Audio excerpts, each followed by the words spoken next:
Excited ka na bang umuwi? Wag ngayon, mamaya na. Makinig muna tayo ng salita ng Diyos. Basahin po natin, nasabi po sa Luke 15, medyo mahaba, 11 verse 24. But I know very familiar to sa inyo, ang story po ng prodigal son. Luke 15, 11 verse 24. Jesus told them yet another story. Once a man had 2 sons. The younger son said to his father, "Give me my share of the property." So the father divided his property between his 2 sons. Not long after that, the younger son packed up everything he owned and left for a foreign country, where he wasted all his money in wild living. He had spent everything. When a bad famine spread through that whole land, soon he had nothing to eat. He went to work for a man in that country, and the man sent him out to take care of his pig. He would have been glad to eat what the pigs were eating, but no one gave him a thing. Finally, he came to his senses. And said, "My father's workers have plenty to eat, and here I am starving to death.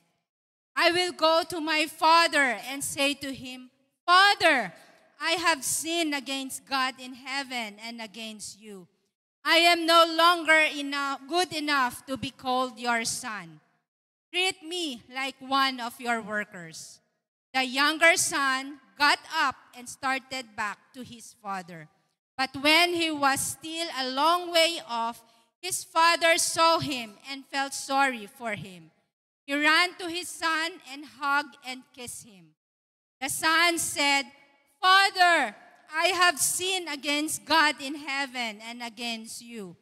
I am no longer good enough to be called your son.'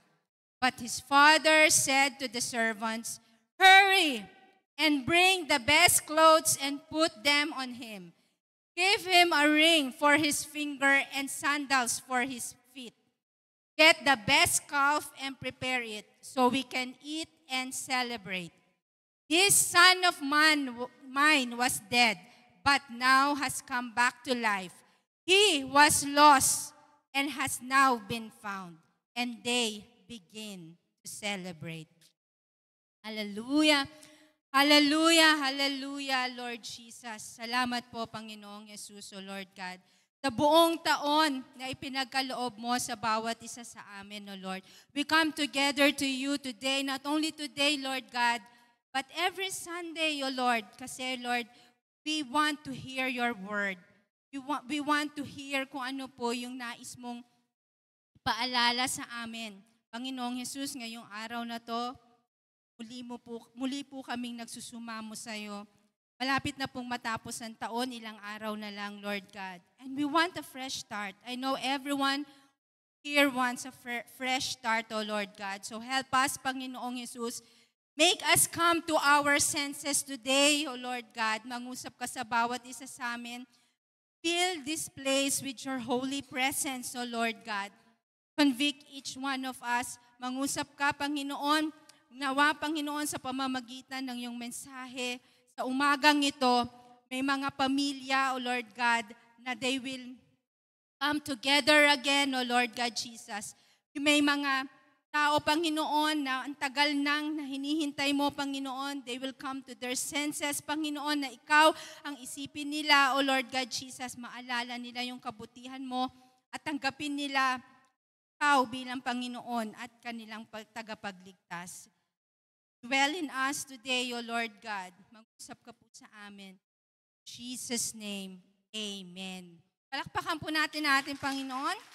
Maaari na po tayong magsiupo. Merry Christmas! Ho, ho, ho. Diba? Hindi bagay ang payat ni Santa Claus, diba? Pero mga kapatid, kapag end of the year na, palaging sino dito yung nagpa-practice na kapag tapos na ang taon, naggagawa siya ng kanyang, ano bang tawag doon? New Year's resolution. Sinusulat niya kung ano yung mga gusto niyang mangyari sa susunod na taon. Kung ano yung kanyang mga iniisip.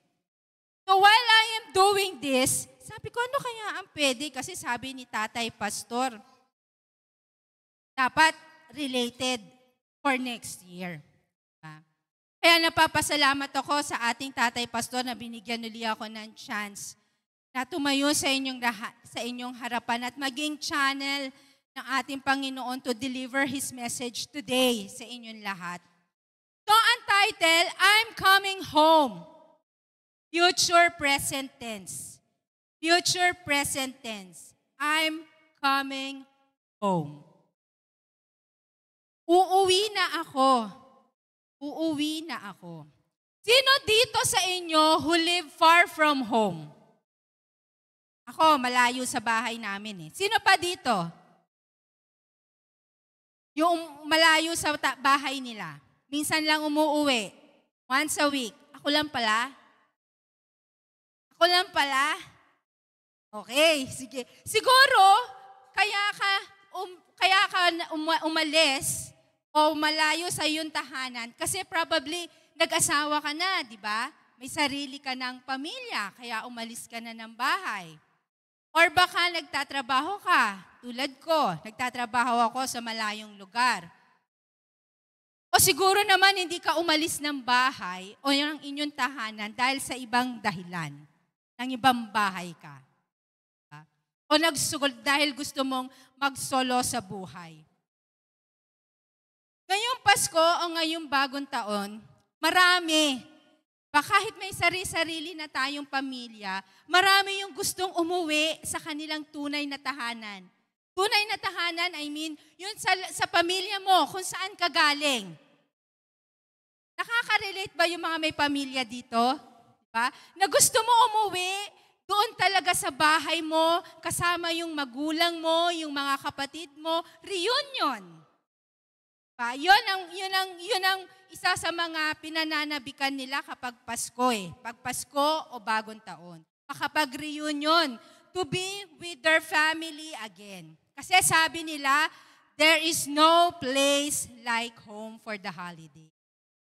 Parang yun yung time para magkita-kita uli kayo magkakapatid, magkwento-kwentuhan uli kayo, mag-share kayo sa mga nangyari sa buhay nyo. In short, excited ka to be with your family or your loved one. Excited ka ba? Excited ka ba to be with your family lagi? Yung iba hindi, ayaw nila kasama yung family, di ba? We want to go home. Uuwi na ako sa amin. Namimiss ko na yung bahay namin, uuwi na talaga ako sa amin. Miss ko na yung nanay ko, yung tatay ko, uuwi na ako sa amin. I believe, nung minsan na nabigyan din po ako ng opportunity ni tatay dito sa harapan, nabanggit ko po sa inyo na ang bawat isa sa atin belongs to a family.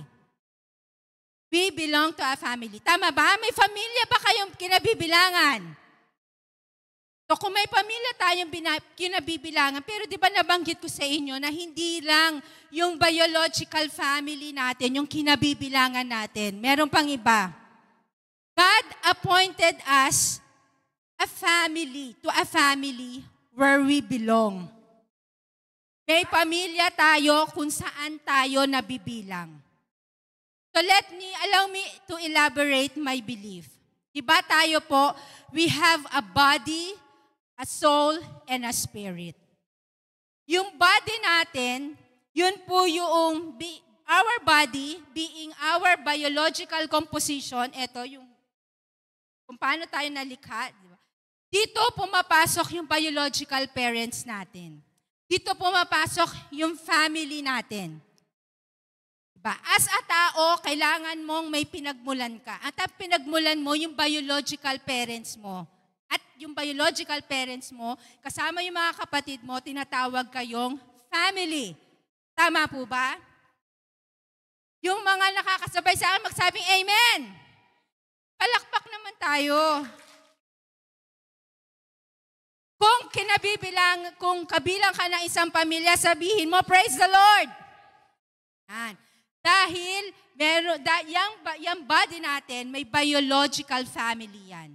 At yan yung family na kinabibilangan natin ngayon. And then there is the Spirit. Meron din tayong Spirit. At ito yung nakikipag-commune sa ating Panginoong Hesukristo, sa ating Diyos, di ba? Yung Spirit natin, this is the part of us na hindi physical, pero it consists our character and our feelings. So saan tayo pwede para yung spirit natin hindi malungkot, mapighati? Then we need a spiritual family. At doon pumapasok yung church. So aside from the biological family, kailangan mo ng church. Kailangan mo ng spiritual family.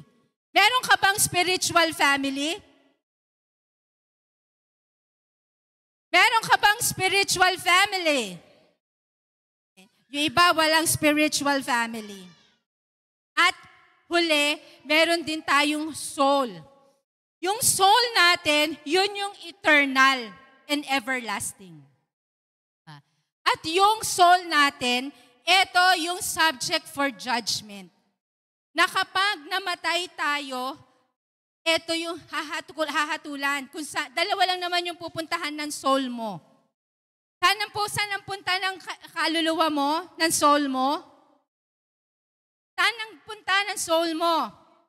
Heaven or hell. So, dalawa ang pupuntahan ng soul mo. At itong tatlong ito, yung body, soul, and spirit, merong home na tinatawag. Yung body has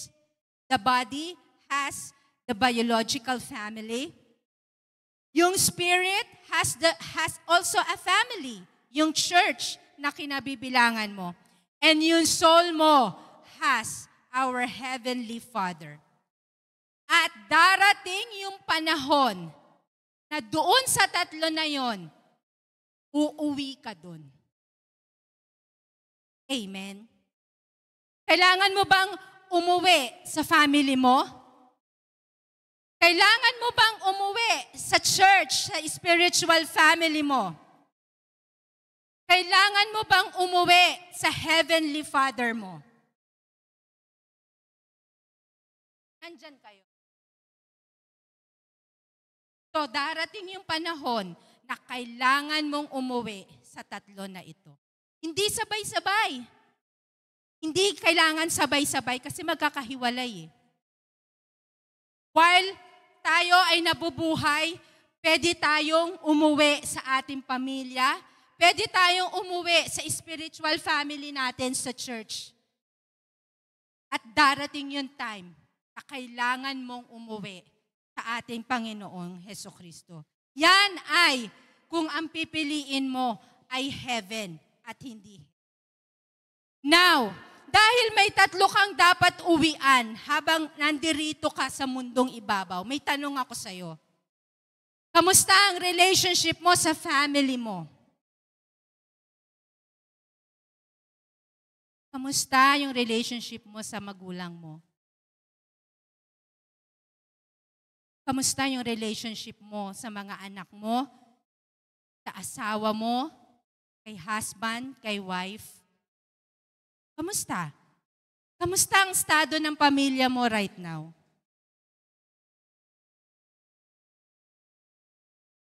Pangalawa,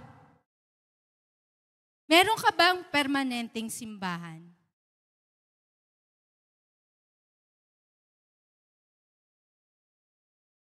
May permanent church ka ba? Kilala mo ba yung pastor mo? Nakikipag-usap ka ba sa mga kasama mo sa simbahan? Meron ka bang kaibigan among your siblings in Christ sa church? O baka kaupo ka lang, magsisimba ka lang, tapos uwi ka na agad. Wala kang pakialam sa spiritual family mo.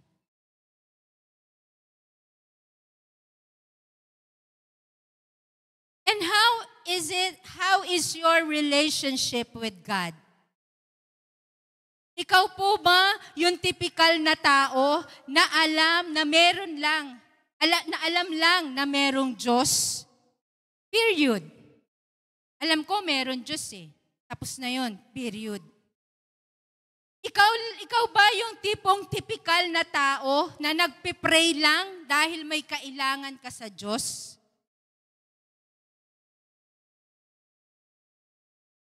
My brothers and sisters, God is telling us, we need to come home. We need to come home sa mga family natin. At sino nga yun? Our family, our church, and our Lord Jesus Christ. Home is more than a structure. Baka akala mo yun lang yung bahay na uuwian mo. Baka akala mo yun lang yung church na sisimbahan mo para makinig ng salita ng Diyos. Baka akala mo yun yung home na pinag-uusapan natin ngayon. Ang sabi ni Webster, ang home daw is a place where we permanently live. Kung saan tayo naninirahan. Nag-i-stay ka most of your time. Home means no matter where you are, no matter what happens to you, no matter what circumstances you must face, you have a place to go. Ang family ba, natatakbuhan nyo pag meron kayong problema? Sagot naman kayo. Ang family ba, natatakbuhan nyo pag meron kayong problema? Diba refuge natin yung bahay natin? Ang church ba, natatakbuhan nyo siya? Kapag meron kayong pamilya, pag meron kayong pinagdaraanan, gusto nyong gumaang yung inyong pakiramdam. Natatakbuhan nyo ba ang church? At kung bigat na kayo sa inyong pinagdaraanan, hirap na kayo, kanino ka ba huling lumalapit kahit nga huli? Lumalapit ka pa rin eh. Kanino? Sa Heavenly Father natin, sa ating Panginoong Hesukristo. So you need to come home. Ang home, kapag nagpunta ka doon, tatanggapin ka nila kahit ano ka pa. Nasubukan nyo na yon? Yung nagwalwal ka sa buhay mo, katulad ng prodigal son, kung ano-ano yung ginawa niya, sinunod niya yung layaw niya, pero tinanggap pa rin siya ng tatay niya nung umuwi siya. Pa? Sa church, kahit ilang beses kang nag-left the group, yung arms ng church, yung arms ng ating mga siblings in Christ, andyan pa rin, welcome ka pa rin to come back. Tutulungan ka pa rin para makabalik. At lalo na ang ating Panginoong Hesukristo, ilang beses ka bang bumabagsak? Pero nandun siya lagi. Nag-aabang sa'yo, naghahantay sa'yo.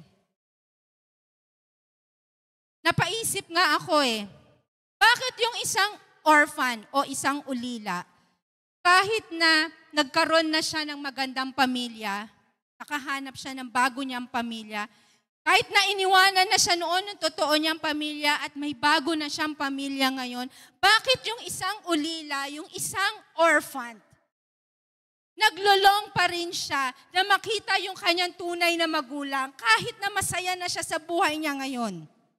Naisip niyo ba yon? Kahit na ang ganda-ganda na ng buhay niya, nandun pa rin yung longingness niya. At pag tinanong mo siya, meron kasi ako mga kilalang orphan, sinasabi niya, meron pa rin emptiness. May longingness. Gusto pa rin niyang ma-meet yung kanyang real parents. Pero masaya na siya may nag-adapt na sa kanyang pamilya. What am I pointing? Kasi you have a place where you belong. And that is your family. The family that we are talking here is your family, biological family. yung magulang mo, yung asawa mo, yung anak mo, yung church at ang ating Panginoong Hesukristo. At kailangan mong umuwi sa kanila. Kailangan mong umuwi sa kanila.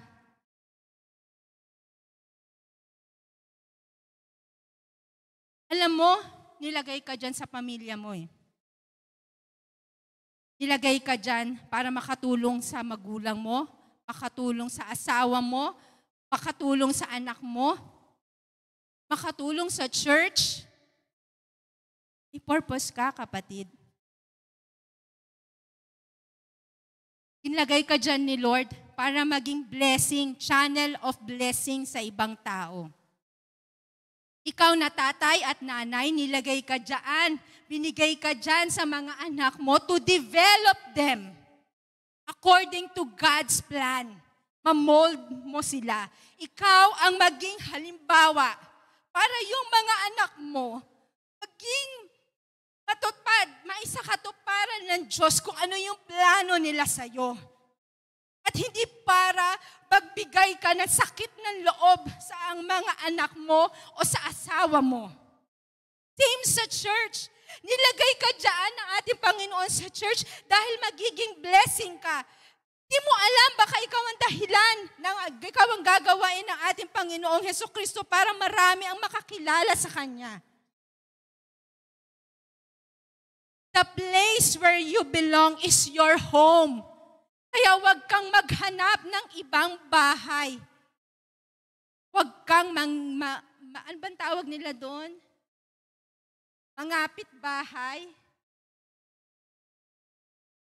O lumipat bahay, huwag mong gawain yun. If umalis ka ng bahay at iniwan mo ang pamilya mo, iniwan mo yung magulang mo, iniwan mo yung asawa mo, iniwan mo yung anak mo, I'm telling you, you are homeless.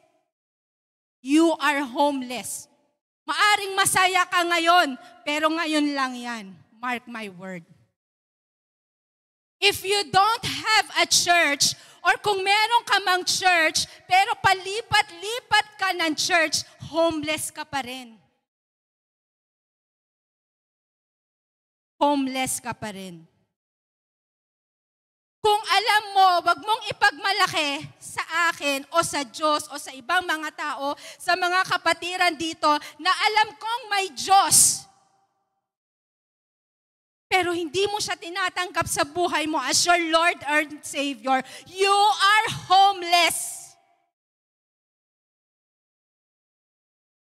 Kung alam mo lang na meron Diyos, kahit na nagsisimba ka dito, kahit active ka pa man dito, kahit naaasahan ka dito, pero kung wala kang relationship sa ating Panginoong Hesukristo, you are homeless.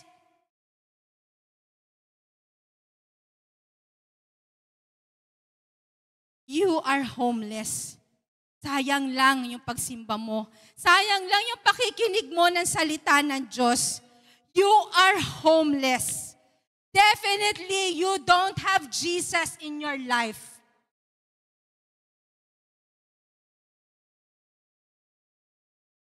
Accessory ka lang dito sa church. But you are homeless.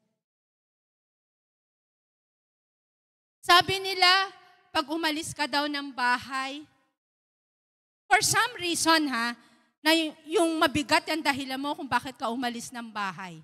Naglayas ka, ayaw mo na sa pamilya mo. Sinasabi nila, mahirap na daw makauwi. Ang hirap na umuwi ng bahay. Kasi hindi na same yung home. Naririnig ko to eh. Ayaw nang bumalik sa family. Ayaw na makipag-reconcile sa asawa. Ayaw nang makita yung mga anak. Ayaw nang bumalik sa church.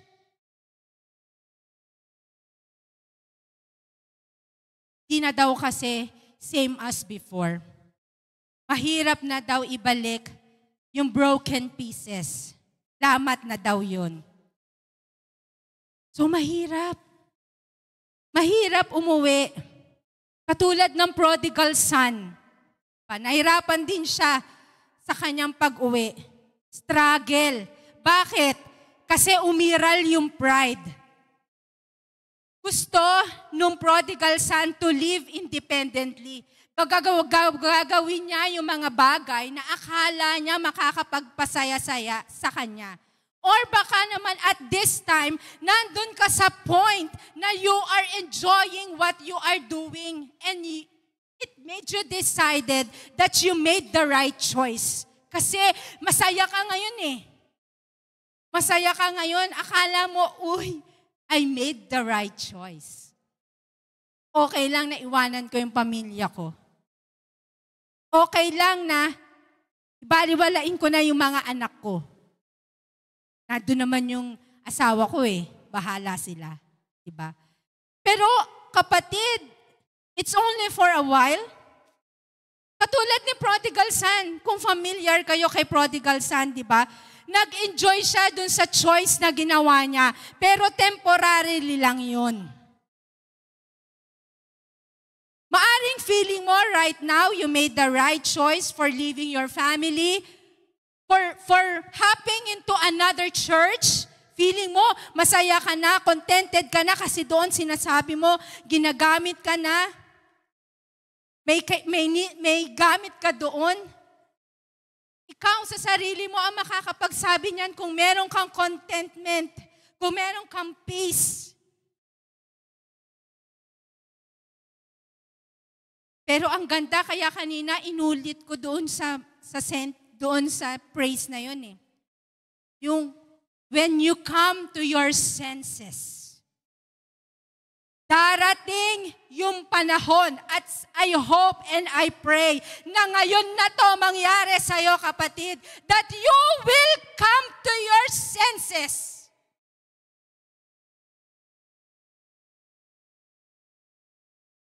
You will come to your senses. Sabi sa Luke 15 verse 17, when he came to his senses, he said, "How many of my father's hired servants have food to spare?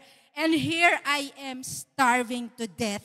Huwag sanang mangyari sa'yo na ma-realize mo yung bagay na namimiss mo na kapag wala na talaga sa'yo.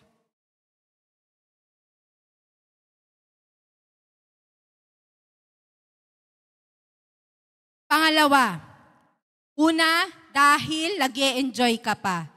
Gusto mo gawain ang gusto mo. Pangalawa, kaya ka nahihirapan bumalik dahil sa hiya or sa shame.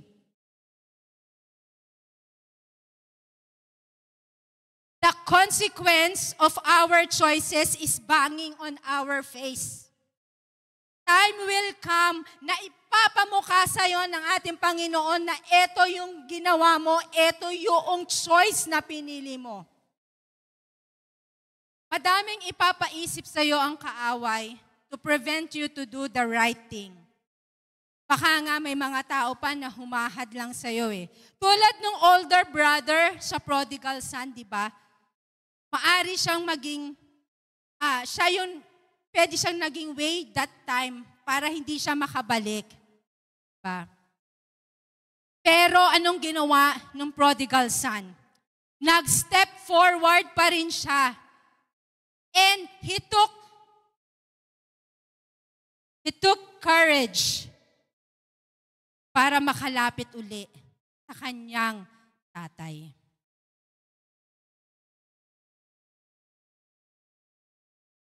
Mahirap kasi sin yan eh. Diba? Alam natin na kapag sin, nanganganak ng nanganganak. And that is sin. You will continue to live in sin kung lagi kang mahihiya, di ba? So wag kang mahiya to come home. Wag kang mahiya to come forward. Bakit? Di ba? Kasi hindi ka nga nahiya nung gawain mo yan, nang piliin mo yan, choice na yan. Hindi ka nga nahiya kung ano, hindi mo nga inisip yung sasabihin ng mga tao sa paligid mo o yung mararamdaman ng Diyos o mararamdaman ng pamilya mo nung iiwan mo sila. Hindi mo nga naisip yun eh. Hindi mo nga rin naisip na kung ano ang mangyayari sa church pag iniwan ko tong ministry ko? Pagkatapos, ngayon ka pa mahihiya kung kailan mo kailangan bumalik sa ating Panginoong Yesus, kung kailan mo kailangan makipag-reconcile sa pamilya mo, kung kailan mo kailangan mag-reconcile sa church mo. If you are worrying kung mapapatawad ka pa nila, face the consequence. Kasi consequence yan nung pinili mo eh. Buti nga ipinaramdam na sa'yo ng maaga ng ating Panginoong Jesus. Diba? And I'm very much sure na patatawarin ka ng pamilya. Kasi that is yung essence ng family, ng home. Yan ang essence ng home. Na kapag magulo ang lahat, yun lang ang pwede mong takbuhan na pwedeng tumanggap uli sa'yo ng buong buo. Ang home mo, ang family mo, ang church, ang ating Panginoong Hesukristo. Naghihintay lang si Lord sa pagbabalik mo.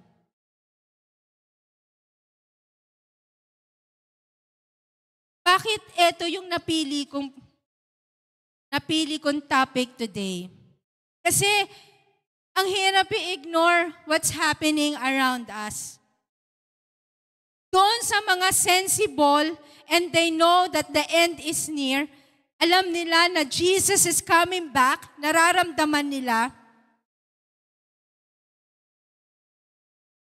Andun yung fear na mamamatay tayong lahat.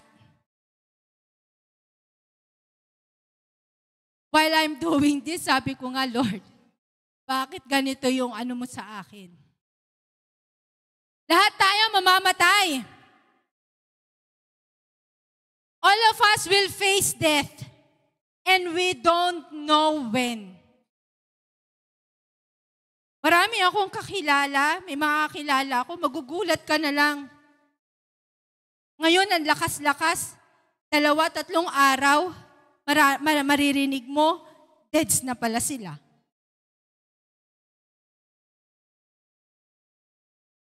Lahat tayo will come home to eternity. Uuwi tayo sa ating yung pinakabahay natin. This is our temporary home. Uuwi tayo sa pinakabahay natin. Eternal life with the Lord Jesus. And eternal death in hell. So anong pipiliin mo? Eternal life with Jesus or eternal death in hell? Your home dito sa earth ay yung family mo. So go home to your family. Reconcile with your parents. Reconcile with your husband, with your wife, and to your children. Your spiritual home is the church. Kung wala kang church na kinabibilangan mo, na talagang at home ka doon, minsan nga naalala ko last week lang to, nagkwentuhan kami. Sir Claire, biglang, okay lang ba yon? Sabihin ko, biglang Claire farted out of a sudden. At sabi ni Pastor, ganyan talaga pag at home ka na.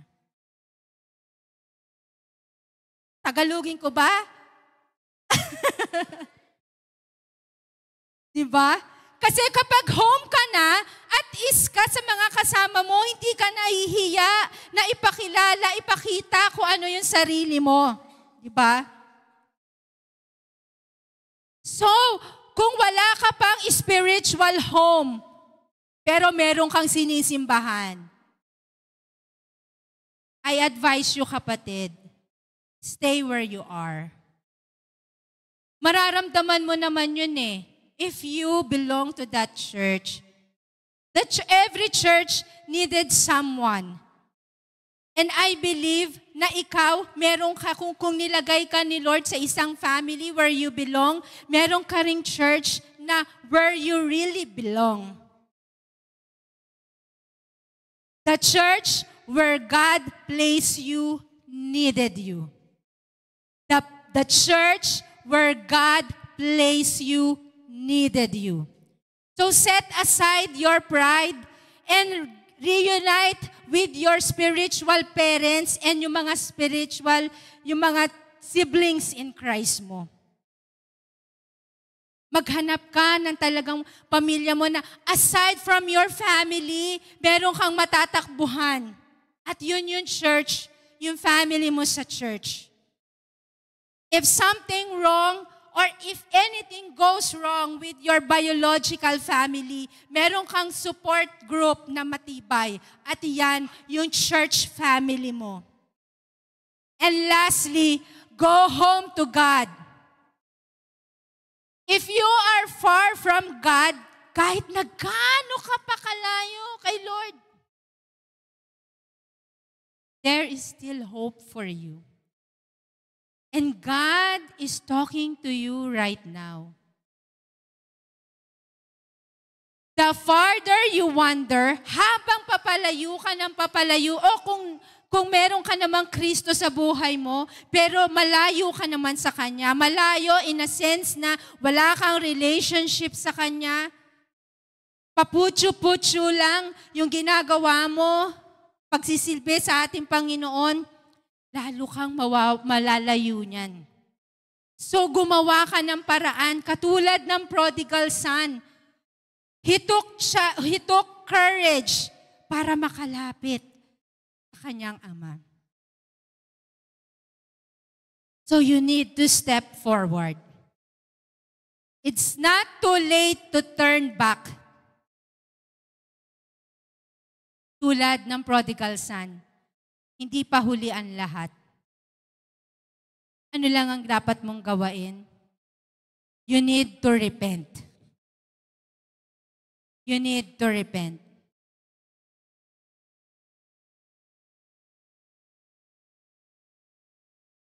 Sabi ko, yung title ko is Future Present Tense. I'm coming home. At hindi ko alam kung ano ang pinagdadaanan ng bawat isa sa atin. Pero, kung ikaw ay isang magulang,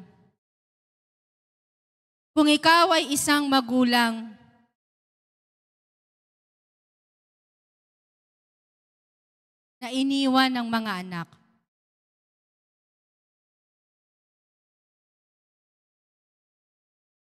kung ikaw ay isang asawa na na humiwalay sa kanyang asawa, alalahanin mo naman yung magandang pinagsamahan ninyo. Gusto mo ng fresh start? Why don't you reconcile with your family?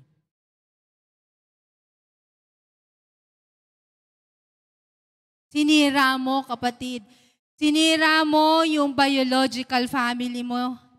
Sinira mo yung isa sa mga tahanan mo. Alam mo ba kung gaano yung distraction nun? Hindi mo lang sinisira yung relationship mo kay Lord, kundi yung kinabukasan ng mga batang involved at nung asawa mo. Kung ikaw yon na nang iwan ng asawa, pinabayaan ng anak, say this, I'm coming home. At kung ikaw naman yung anak na walang pakialam sa magulang niya, sarili lang yung iniisip niya. Umuwi o hindi sa bahay, okay lang. Nakikita mo, naghihirap na yung magulang mo, kakapapaaral sa'yo, kakabigay ng gusto mo, pero sinasagot mo yung magulang mo. It's time to reconcile with your parents. Sabihin mo, I'm coming home to my parents.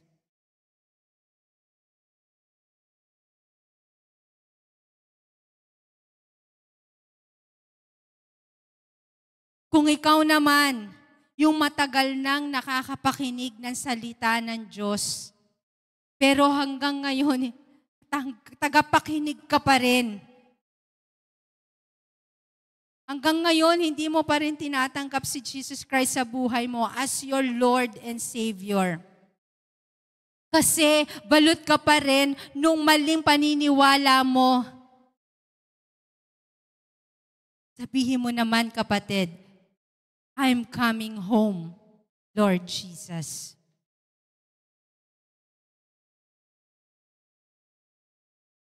At kung ikaw naman, yung dating church leader na nang iwan, pinabayaan yung kanyang ministry, or kung ikaw ay isang member ng church pero hindi mo inaangkin yung pagiging member mo ng isang church na kinabibilangan mo, it's time to come to your senses. Come to your senses and reconcile to the church where God placed you. Sabihin mo, I'm coming home. Paano ba ako uuwi? Ang hirap umuwi. Ang layo na sa tahanan ko. Ang layo na sa bahay ko. Alam nyo mga kapatid, no relationship will be right until you get right with God. No relationship will be right until you get right with God.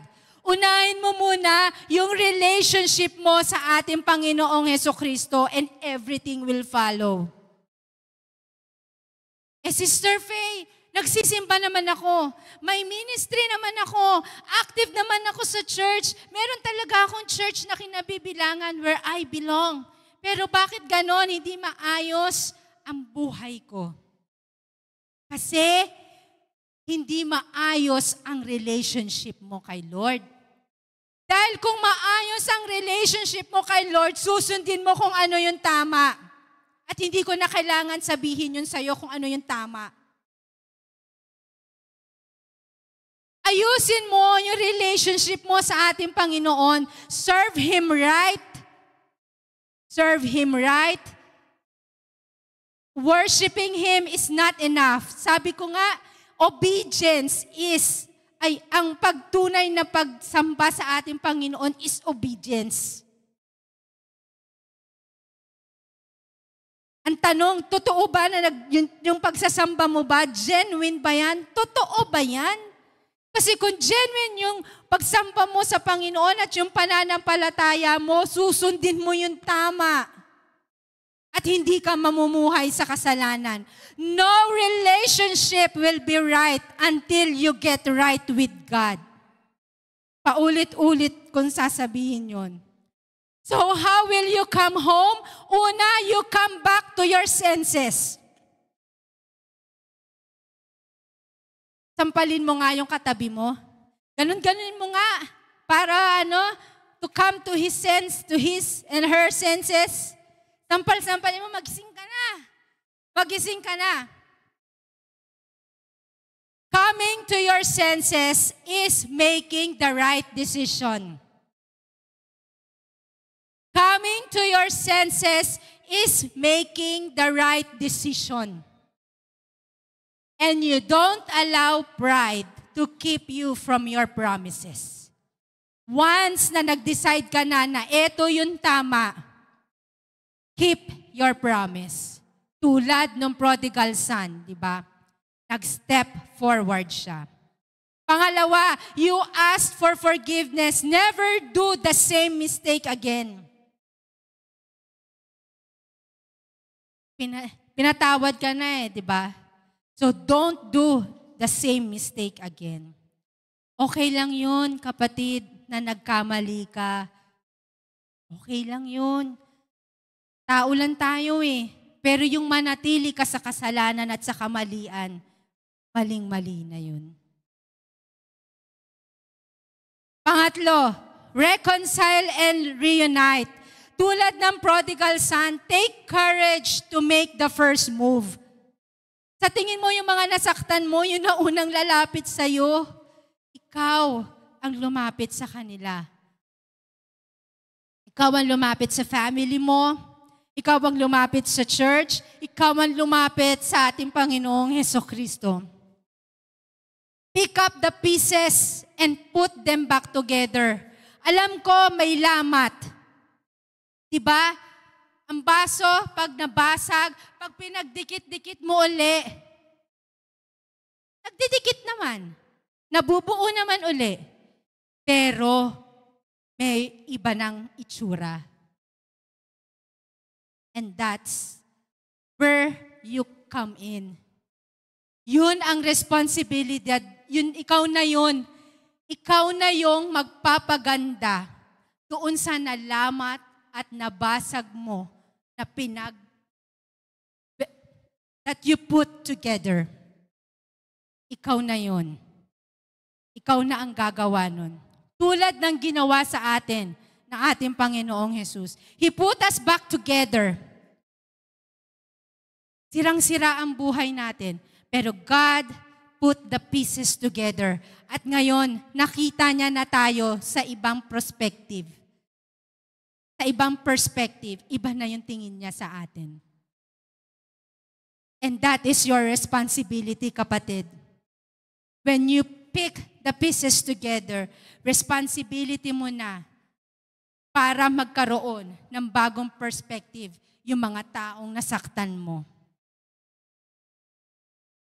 If you walk towards God, God will run to you. Tulad ng sa prodigal son. Diba sabi doon, though my son has been lost, but now he is back. Now he is found. And lastly, kapatid, you need to stay close with Jesus. Your destiny will be reinstated. Tulad ni prodigal son, ibinalik sa kanya lahat. Your family will be given back to you. Babalik ang pamilya mo sa'yo. Ang church mo, pagkakatiwalaan ka uli, kung yun ang worry mo. Si Lord, bibigyan ka pa niya ng napakalaking opportunity. Yung mga akala mo lang yan. Sisirain ka kasi ng kaaway, ayaw niya na ma-reconcile ka kay Lord. But when you step forward, everything will be changed for the better, according to God's plan. I want to end this with my personal testimony.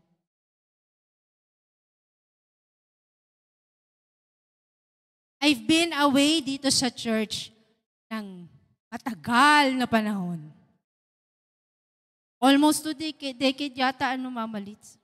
Almost 2 decades. At sa mga panahon na nawalay ako sa church, I could say na okay naman ako. Okay in a way na nakapagtapos ako ng pag-aaral, may magandang trabaho, nabibili ko lahat ng magustuhan ko, etc., etc. Para sa mata ng isang ordinaryong tao, masasabi nila na I'm okay. Okay na okay, ayos na ayos. Pero kasabay ng magandang buhay na nakikita nila, na sinasabi ko, na kiniklaim ko, may mga bagay na hindi okay. Na syempre, ako lang yung nakakalam. I get associated with wrong people.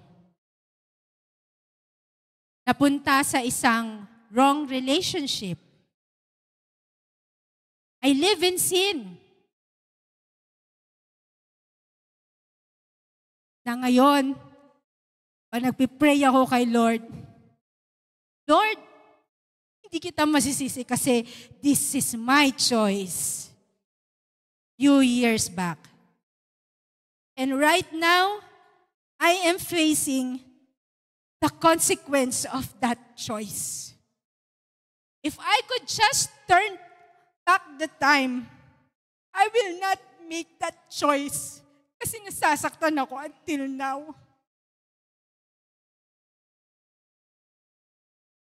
Pero sabi ko, Lord, help me endure this pain. Kasi kasalanan ko to. This is the choice that I made. And I thank God. Kaya sinasabi ko sa inyo, kapatid, it's good to have a strong support group. Kasi yun ang magpapaalala sa'yo para hindi ka mapunta sa mali. Para hindi ka lalong mapunta sa putik.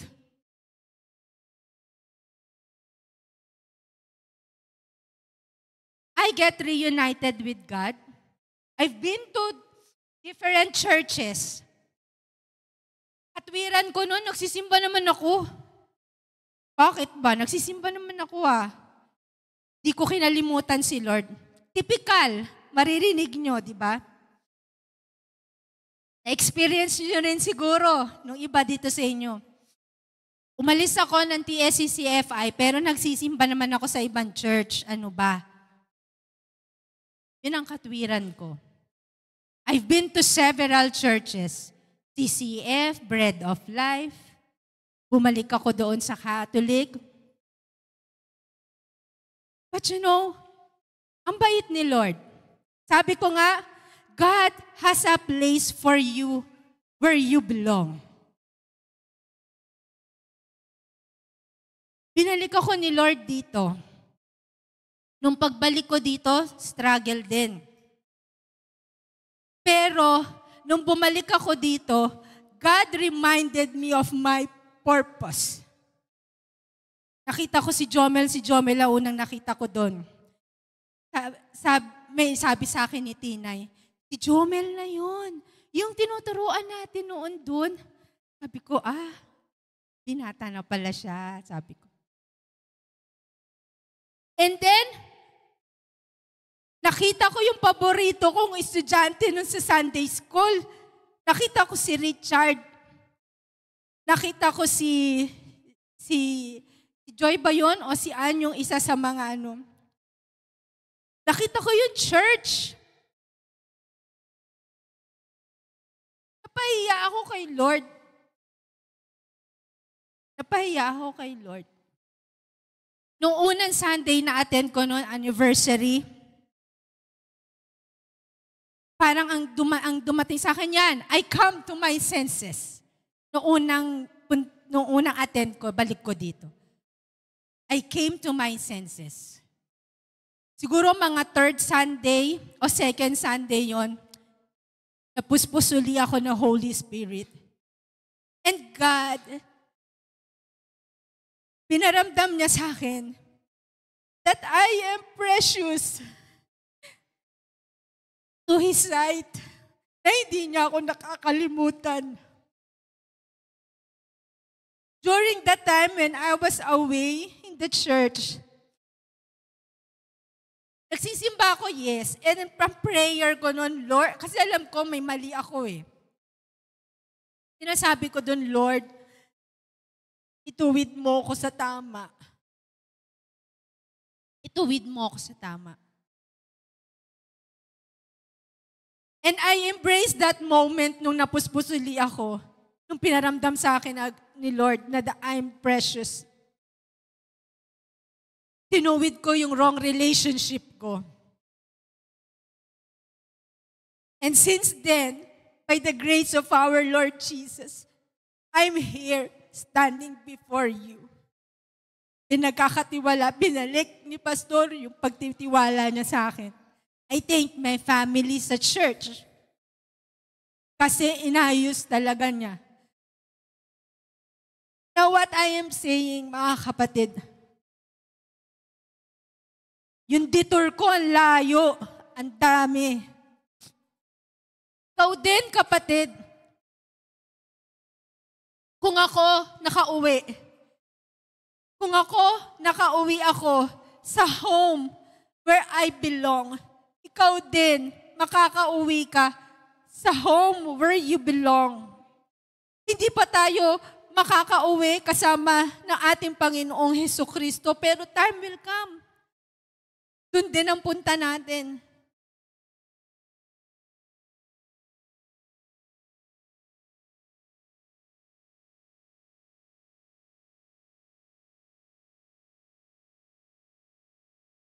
Ayusin mo. Come to your senses. It's not too late. All you need to do is to take courage.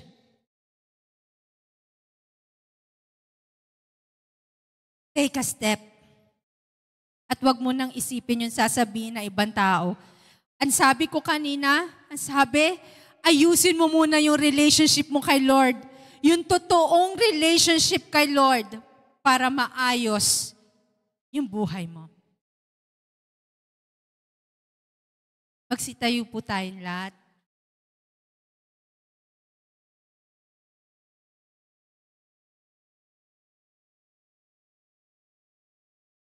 Gaya ng sabi ko, I don't know kung ano yung pinagdadaanan mo.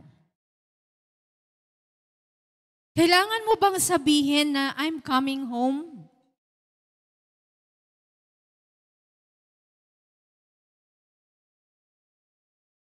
Baka something is wrong with your family. Baka kailangan mo nang umuwi sa kanila. Kailangan mong makipag-reconcile.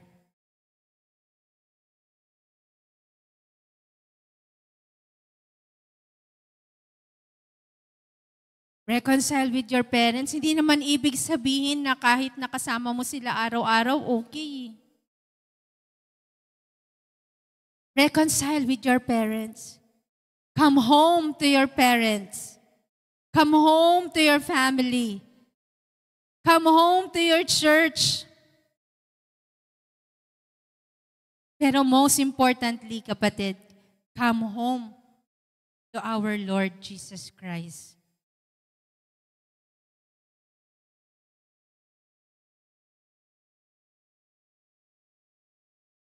Come home to our Lord Jesus Christ. No relationship will be right until you get right with God. Hallelujah. Hallelujah, Lord. Commanding King of Kings, mighty conqueror, the only time. Hallelujah. Hallelujah. Hallelujah. Lord, I'm coming home, O Lord Jesus. He ran to me. He took me in his Lord, arms, held my head to patawad his po, chest, Panginoong said, Hesukristo. "My sons, come home again, lifted Katulad my ako ng face, isang prodigal son, wipe the Panginoon. tears from my eyes. Sa mga oras na to, His voice, he said, "Son, sarili ko lang yung you know iniisip I ko. still love you." Sarili ko lang kagustuhan. Cost me Hindi ko inisip yung mga taong pwedeng maapektuhan ko, Lord. God rest. Will you please help me, Lord, to come to my senses?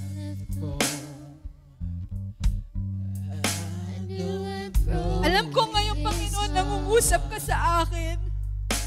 Ang dami kong pagkukulang. Ang dami kong kamalian. Help me set aside my pride. Help me set aside yung hiya ko, Panginoon. Give me the courage to step forward, Lord. Ahead I could see.